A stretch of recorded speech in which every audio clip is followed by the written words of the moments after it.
To me, there's such a diversity and almost like what feels like an unknown identity of Canada. So I wouldn't say that the UK culture has necessarily made such a deep imprint on me yet. Welcome to the Culture Date, the series where we explore cultures and challenge stereotypes one conversation at a time. I'm Busayo, and I started this journey after moving from Nigeria to China to the UK, trying to understand who I was in a world that often misunderstands differences. I sit down with people from all over the world to talk about home, love, language, identity, and the way our cultures shape how we see life. Because I believe the more we understand, the less we fear. In this episode, I spent a day with Laura, a Canadian dancer who recently moved to London and is excited to share her story and culture with me. We had a beautiful, honest conversation about what it means to carry your culture with you and how that identity evolves when you're far from home. So grab a seat. This is the Culture Date. I've got so many interesting questions. Ooh, okay. Firstly, tell me what comes to your mind when you think of Canada. Well, obviously, it's my home where I grew up, so I have a lot of nostalgia for that. But if I were to think of Canada as a country, I think the first thing that comes to mind is the amazing nature. It's a very beautiful country when you go to the right places. You know, one thing I've heard about Canada is the cold. Most of the Canadian population lives on the southern border. We do have all four seasons. We have winter, which does get very cold. Like in Toronto, it can get to like -20 during the winter, but in the summer, it gets to 30 degrees Celsius. You really have that range of temperatures. So it does get cold. And obviously, the further north you go, the colder it will be and the longer those winters are. But yeah, we do have four seasons. What else would you want people to know about Canada? What do you wish people knew about Canada? We're kind of a mix between UK culture and American culture, but we also have so much influence from the diversity and the people that come from around the world to live there. So to me, there's such a diversity and almost like what feels like an unknown identity of Canada. There feels like a little bit of everything as someone who's from there. Oh, wow. Yeah. Can you expand more on that? I think because we're so close to the US, we do get a lot of influence from them. Obviously, we have very similar accents, some of the slang that we use, how certain systems that we have are very similar to theirs. We're attached to the UK as well. We are part of the Commonwealth. We still have Queen Elizabeth on our money. And so I think we do get some things and their influence still as a part of our system and culture as well. So yeah, there's a kind of mix of both influences that have bled into our culture. But then of course, as a country that is really made up of immigrants, we also have big populations of people that have traveled from all over the world to, at one point, move and make a better life for themselves. And they have played into our identity as a country as well. That's very interesting because I was curious about because you moved to London, right? Mm-hmm. All the way from Canada. Yeah. And I was thinking, what's the similarity between both cultures? But now you're mentioning like the diversity. Yeah. Because I do know London, no, I said London like a country. I mean, England is a country, Yeah. but we're in London, right? Yeah. And London is very diverse, which I think adds to the wealth of the country in terms of the richness of the experiences. And it can also take away from the culture, like not having an identity. Exactly. So if you were to describe Canada in 3 words, what would you describe it as? Oh, that's tough. I think diversity is something that would be one of them because it comes to mind, especially because I'm from Toronto. Again, I think so many cities are very different, but because they're so far away and have their own unique identity. But as a Torontonian Canadian, I would say diversity, nature, and metropolitan. So all in one. Yeah. One interesting question I'd like to ask every guest on the show is, what part of your culture has shaped you into who you are today? As Canadians, we're known, or we have a stereotype for being kind of polite and apologetic, and I think that has been a part of me as well, which there's good things to that and there's also bad things. Sometimes it can lead to me being a little bit too passive, but you know, of course it's always nice to be polite and mindful of other people. So I'd like to think the good parts of that have rubbed off on me as well. I love that. Sounds really good.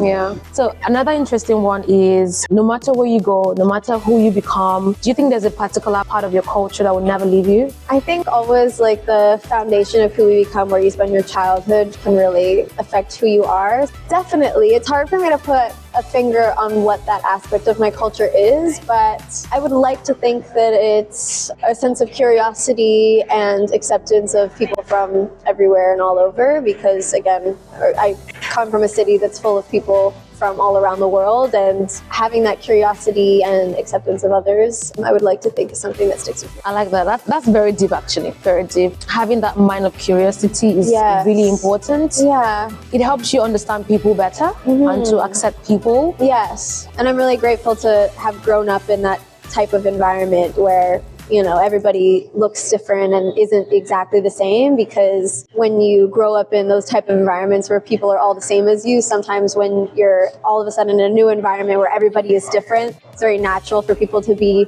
almost, fear seems like a strong word, but cautious, or have a bit of fear when they're approaching the situations where, again, when it's just a part of your culture growing up, it's, of course, that would be the case, and you're more accepting and open-minded. Yeah, I agree. I think it's a privilege to be in that, the kind of culture you've grown up in. Absolutely. That's very diverse. I completely agree, and I'm very thankful for it now, as I've done so much traveling around the world and lived in other countries, and lived in countries where that's not necessarily the case. I've seen where it's been a bit more of like a closed society, and it made me very grateful to have that, like seeing that difference. I love that. We are exploring cultures and challenging stereotypes. So whatever you've heard about a certain country, we are debunking that to some extent, and just also learning generally personal experiences about the country. And today is Canada. I'm very excited. Do you think your identity changes when you're home or when you're far away? Definitely adapts and changes when you're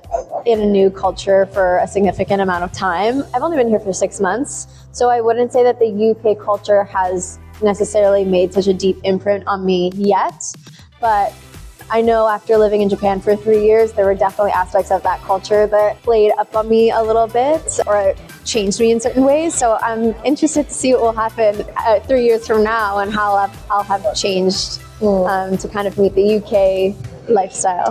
We'll see. I love that. Yeah. I love that. Earlier, I mentioned about Laura's journey from dancing in Canada to chasing big dreams in London. And while cities like London demand talent and drive, success always starts in the mind. Because no matter where we are, one thing we always face is the inner journey. Those beliefs that tell us what's possible and what's not. That brings us to one of my favorite parts on the culture date, the mindset check. So I asked Laura, what limiting beliefs did you have and how did you overcome them?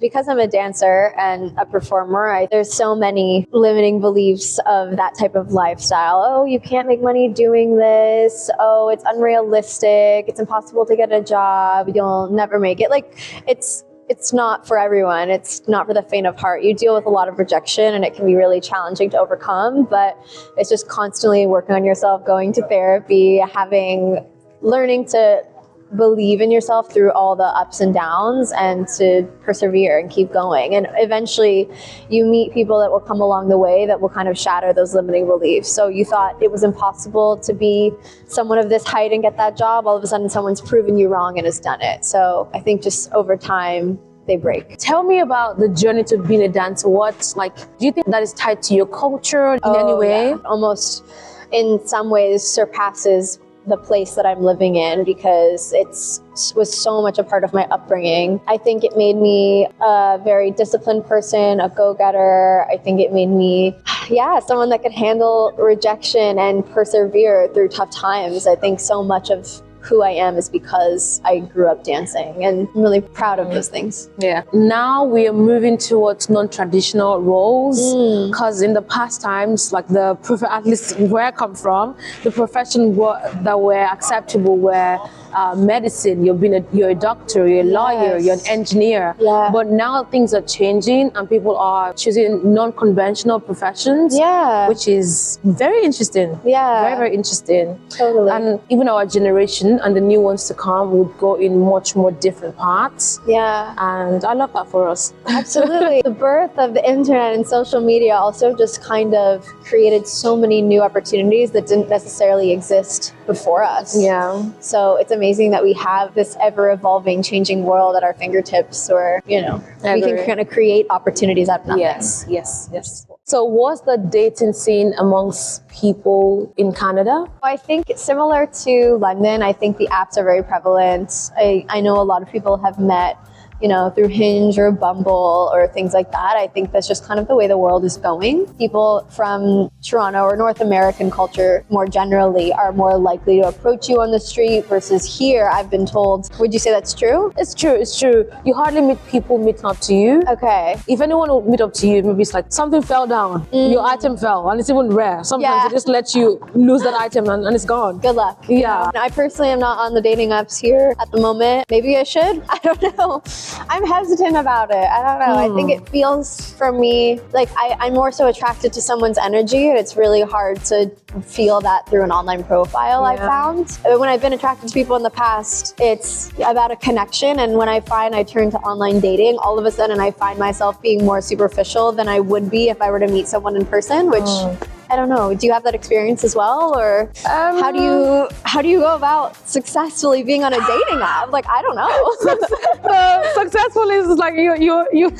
That's maybe that's a whole other video. Like, I'm not laughing about the fact that you said successful. yeah, Girl, it's tough. there's been no success. Okay, so I'm not alone then. No, we're in this together. Yeah. What would you say is the most important in a relationship? Obviously, trust and communication, but I also think something that isn't always talked about is generosity in relationships and constantly looking out for the person you're in a relationship with. What's the worst stereotype you've heard about Canada? We just are very generalized as a culture. I feel like in a lot of American media, we're really made fun of by the way we speak and our accents. I feel like when Americans stereotype that about us, they just put it at the end of every sentence, like, hello, A, how you doing, A? What's this, A?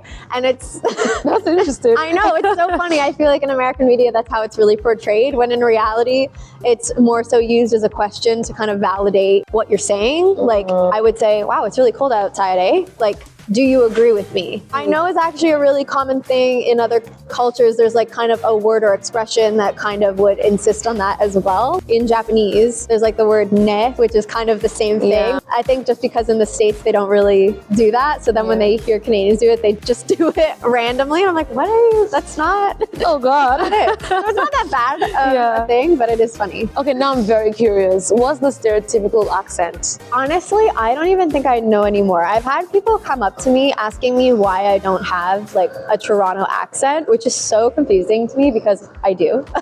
So what's the accent? I don't know if I can even do it. I think it's like maybe the way the youth are speaking nowadays. I honestly don't. I'm not really around people that speak like that, so I don't know. But I'm trying to think. Some people kind of interpret it almost like, to me, what is like an Alaskan type. All I think of is like Sarah Palin, like the Tina Fey as Sarah Palin on SNL, where it's like, good evening, my fellow Americans.